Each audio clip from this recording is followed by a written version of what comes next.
Hello everyone and welcome back to my channel Edmond Mendaros, and for today's quick tutorial, and I'm going to show you guys on how to resolve the Microsoft Store error code 0x80072F17 and the message show something went wrong. Please try again later with the error code 0x80072F17. Kung paano ba natin ito i-fix, and without further ado, and let's go ahead. So all you have to do is to open up on a search menu, and then dito sa search for apps ay kailangan mo lang i-type dito yung command keyword na WS reset. Ayan. And then next step ay i-click mo lang dito yung open.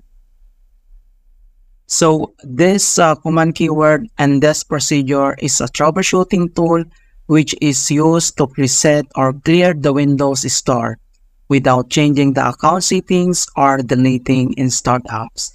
Kaya natin ginagawa itong WS reset command ay para mag-back to default and then ma-clear dito yung Microsoft Store natin at ma-fix yung problem.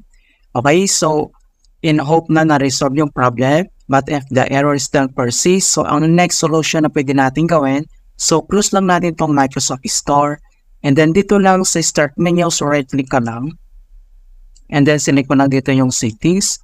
And then next step ay, kailangan mo lang select dito yung app. So click mo lang yan. And then dito sa installed apps, so kailangan mo lang i-click ito. So dito lang sa installed apps and then dito sa search apps ay kailangan mo lang i-type yung Microsoft Store. And so makikita mo kaagad dito. And then next step, and dito lang sa right side ay kailangan mo lang i-click yung tatlong dot. And then select mo lang dito yung advanced option. So dito sa advanced options, and then next step, scroll down. And then dito lang sa reset ay kailangan mo lang i-click to repair. So if this app isn't working right, so we can try to repair it. But the error still persists, so kailangan mo lang i-click to repair. Click mo lang yan. And then wait natin na ma-complete yung process. And then makikita mo na dito na repair complete. So ang next step, if this app still isn't working right, so, kailangan na natin itong i-reset. Okay, so i-click mo lang itong reset. And then makikita mo itong pop-up message na this will permanently delete the app's data on this device, including your preferences and sign-in details. So, i-click mo lang itong reset and then wait natin ma-complete yung reset process.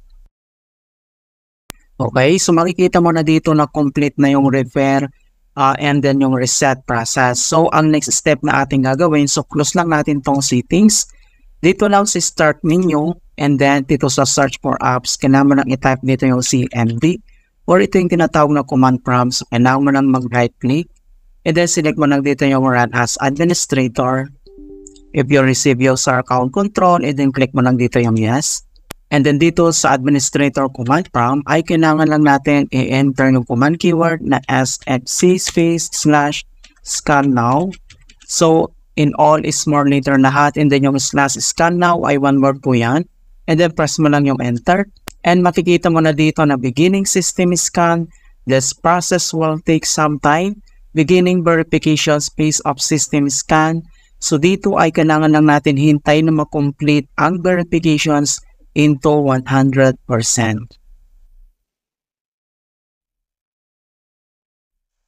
And finally, makikita mo na dito na verifications 100% complete. So, ang next step, so close lang natin tong CMD. And then dito lang si start menu at kailangan lang natin mag-restart. Okay, so connect mo lang yan. Alright, so ganoon na po ka-simply on how to fix error code 0x80072F17 and Microsoft Store. And please don't forget to like this video, subscribe to my channel for more quality content. Thank you guys and see you in my next tutorial.